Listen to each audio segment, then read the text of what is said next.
Good afternoon, and thank you for coming. My name is Larry Flynn, and I currently serve as the Director of the Montana Department of Transportation. This is a very special and long overdue day for the families that are represented here, for those we are honoring, and for all of us here at the Montana Department of Transportation as we gather here to dedicate our employee memorial. MDT is a truly remarkable place to work. We come together first as coworkers, but those relationships quickly evolve beyond just working together. We become friends, we become family. We go to work each day to keep our roadways safe and running well. We go to work to keep commerce moving, to connect communities, and to allow us all to explore this great state that we live in. But most importantly, we go to work every day so everyone gets home at the end of the day. All too often, someone does not get home. When that someone is one of our own, we feel it deeply here among our MDT family, by each one of us. We have several of the family members of those we have lost with us today, and to them, we want you to know that we don't forget. And we want everyone to know the names of those who have passed while serving the travelers of Montana. It is a testament to the memory of those who have lost that we have joining us today Montana's Governor, Gianforte.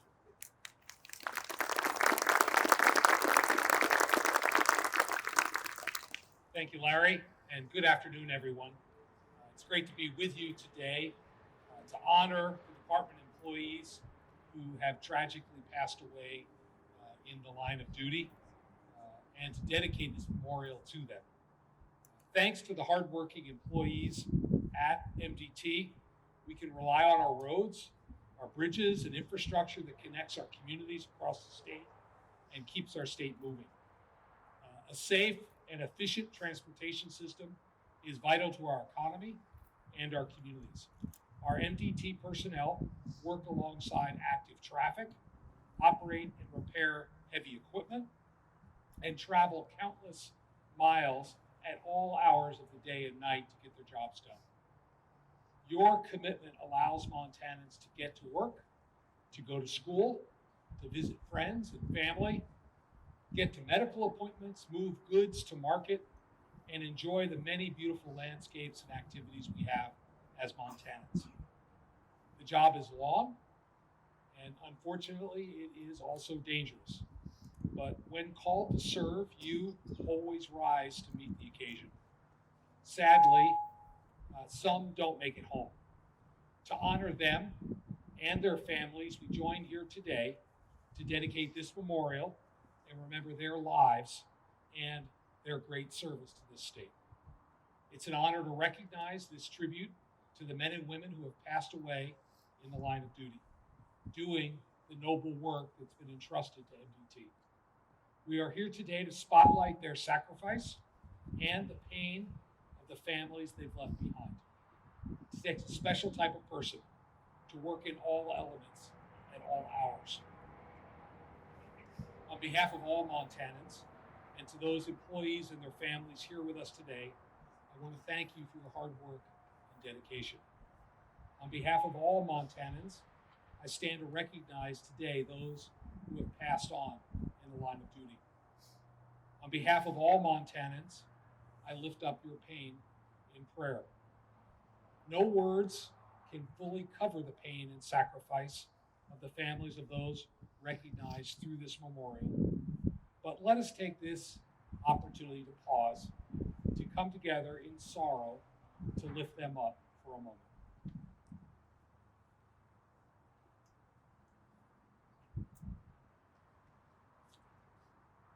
With that, please allow me to introduce Miss Melissa Bikeman, a widow who tragically lost her husband, Jeff, in a work zone crash in 2018. Melissa, thank you for being here today to help us dedicate this memorial and share your story.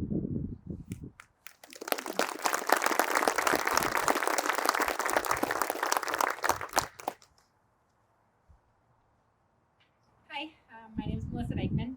I know some of you were here earlier to hear my story. I'm just going to kind of shorten it up a little bit. On October 24th, 2018, my family was getting ready to go on vacation. And I got a phone call from my husband, Jeff, and he said, there's a problem on the highway, there's a sinkhole on the highway, and I have to cancel. I still want you and the kids to go, which was great. And I said, okay, I need to meet you down at the office because I was going across the border, and he had to fill out a form that says I wasn't stealing my kids.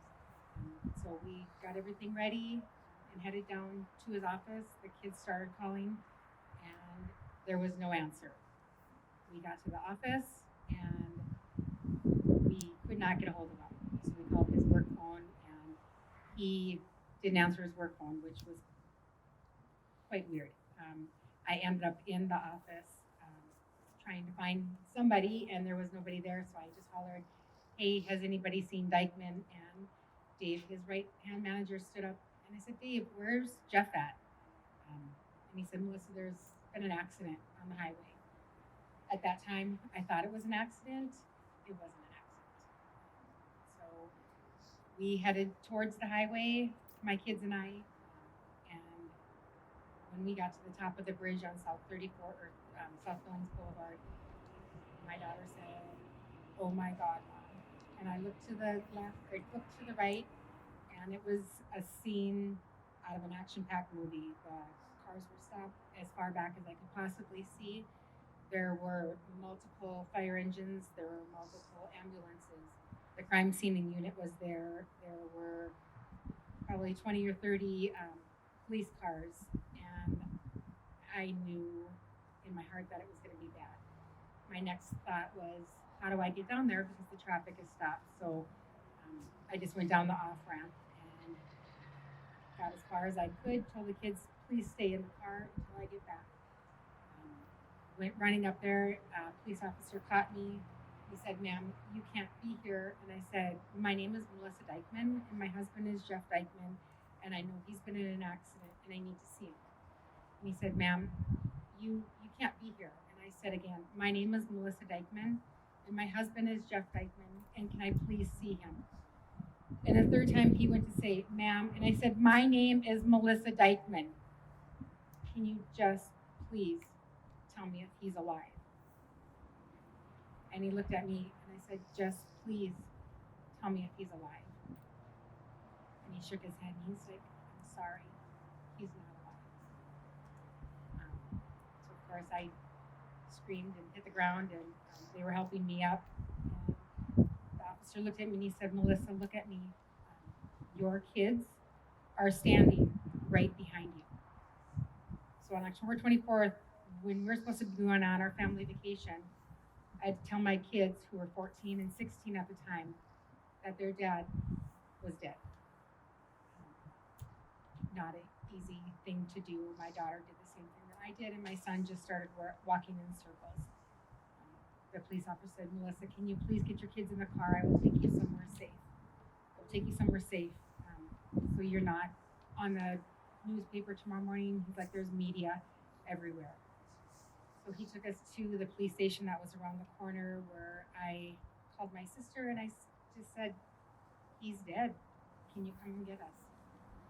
And our lives stopped that day. I lost my soulmate. I lost my best friend. My kids lost their dad. We lost everything that day. Because at that time, I thought it was an accident.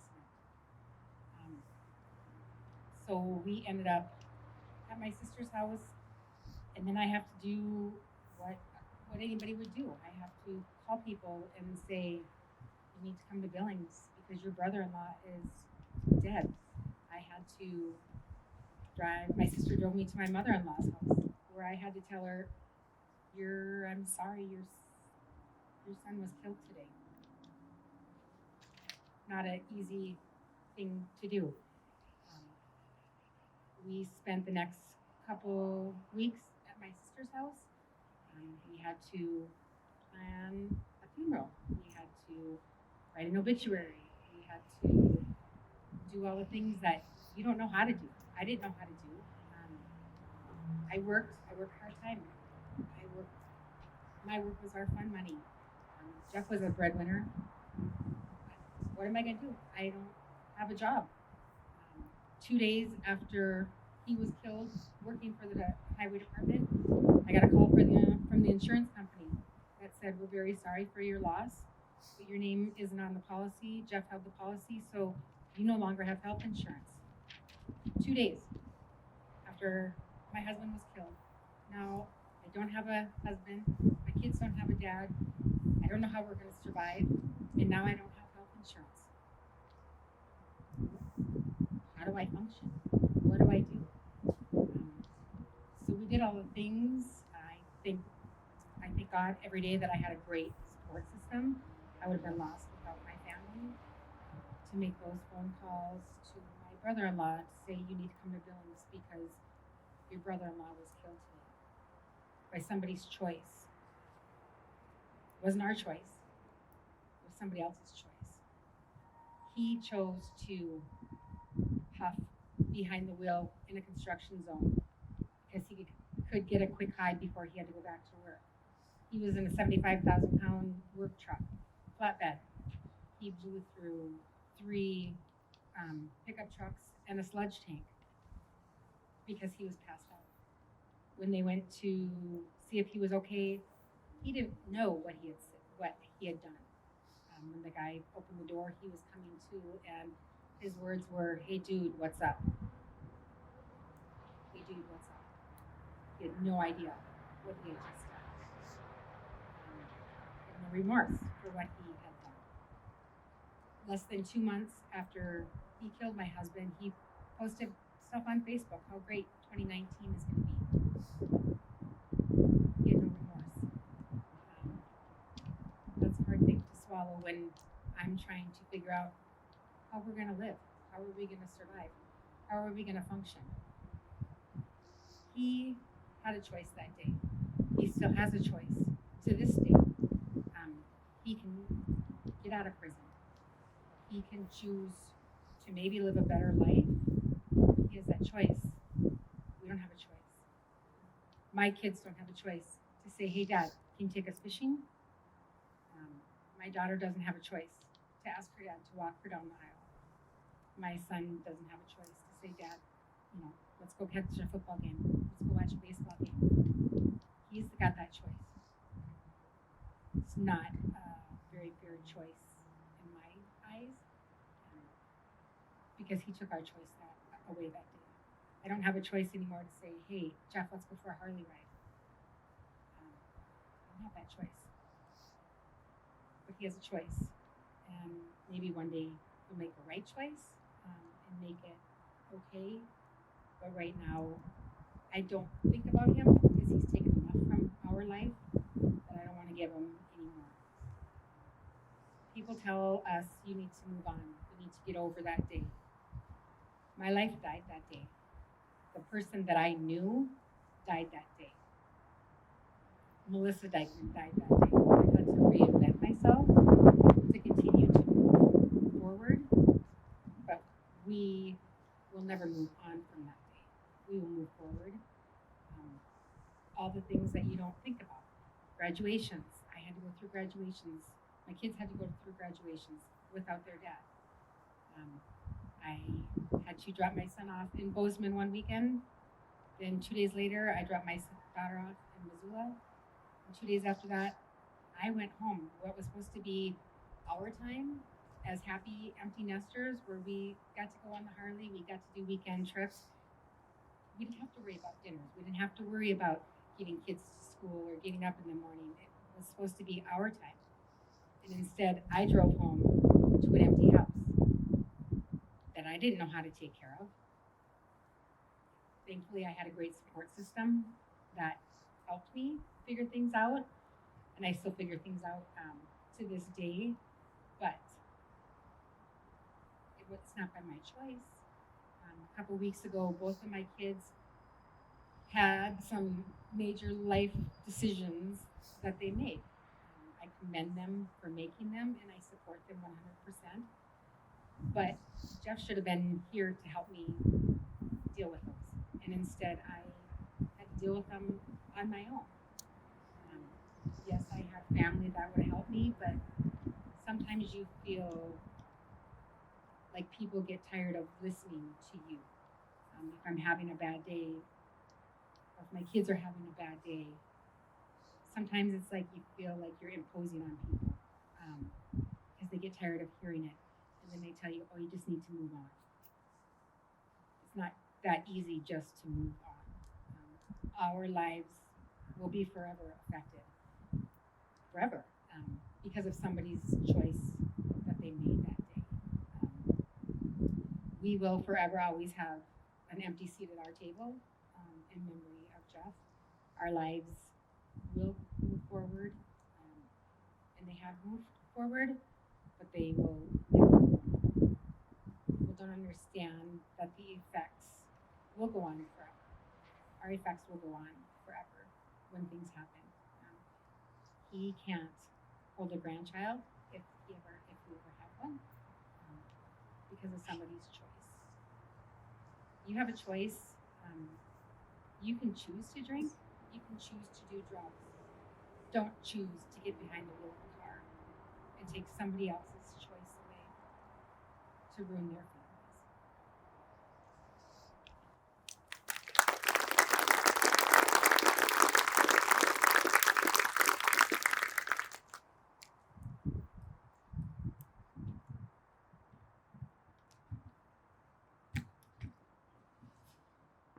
Melissa, thank you. Thank you for reliving your tragedy, for sharing your story, and for being here with us. We, our family, appreciate your willingness to do that. That means a lot. My name is Rob Stapley, and I'm the Rail Transit Planning Division Administrator here at MDT. This week is National Work Zone Awareness Week. This year's theme is work zones are temporary. Actions behind the wheel can last forever, as demonstrated through Melissa's story. National Work Zone Awareness Week is an annual spring campaign at the start of the construction season to encourage safe driving throughout our highway work zones. I'd like to share a few statistics regarding work zones safety here in Montana. From 2017 to 2022, there were nearly 1,000 crashes in Montana's work zones. That's a big number. More than 70% of those crashes were property damage only, thankfully. 35 of those crashes resulted in serious injury, and 16 of those crashes were fatalities. 10% of that 1,000 involved an impaired driver. It goes back to the choices you make. In nearly 400 of these crashes, workers were present. These workers are not just MDT employees or contractors, they're somebody's family. These statistics show that attention is needed at all times when we're behind the wheel, and especially when we're in a work zone. As represented by the people on this memorial, MDT employees put their lives on the line every day. Here to talk more about how this all came together is MDT Maintenance Division Administrator Gianforte.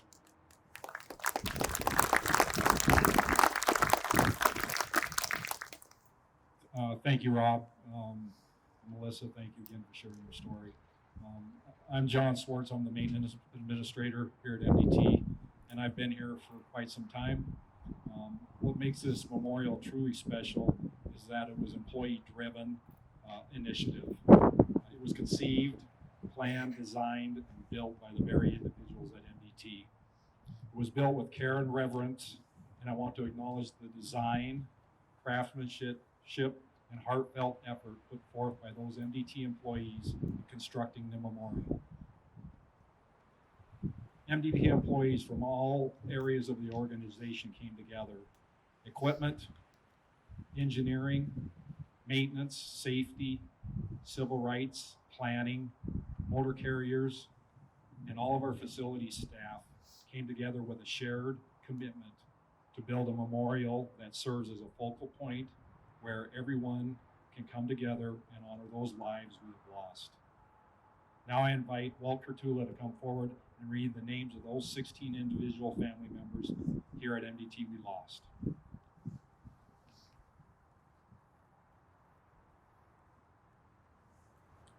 Thank you, John. As mentioned, my name is Walt Kurtula. I'm the Equipment Bureau Chief, and I'm given the honor of reading these names this afternoon as we dedicate this memorial. I'll be reading each name as they've been placed on the memorial, along with where they worked in the year that they lost their life. So beginning with Gerald Williams, Glendive District Maintenance, 1964. Vernon Winship, Great Falls Equipment Shop, 1966. Harry Paulson, Glendive District Maintenance, 1970. Gary Flatten, Glendive District Maintenance, 1980. Baron Skip Gray, Missoula District Maintenance, 1983. Rodney L. Phillips, Helena Traffic Engineer, 1986. John Reif, Billings District Construction, 1988. Dwayne Dewey Novakovich, Glendive District Construction, 1991. Gary Steffensmeyer, Great Falls District Maintenance, 1996. Eldon Patterson, Helena Equipment Shop, 1996. Frank Rzadicki, Great Falls District Maintenance, 2003. Gerald C. Bratline, Great Falls Right-of-Way, 2004. Betty Canoy, Great Falls Right-of-Way, 2004. Dixie DeCudris, Glendive District Construction, 2011. Jason Rolls, Missoula District Maintenance, 2015. Jeffrey Dikeman, Billings District Construction, 2018. Please join me in a moment of silence in honor of these 16 individuals.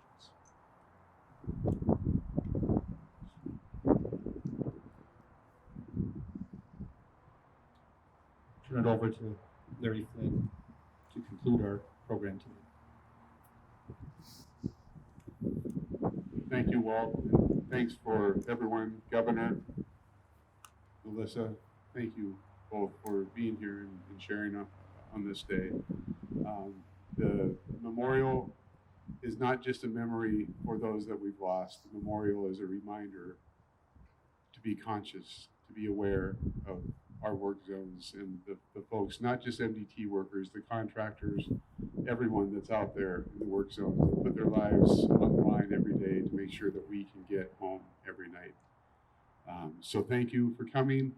The memorial, please, we'll go in and dedicate the memorial. It's been unveiled, I think, at this point. And please join us for refreshments afterwards. Thank you.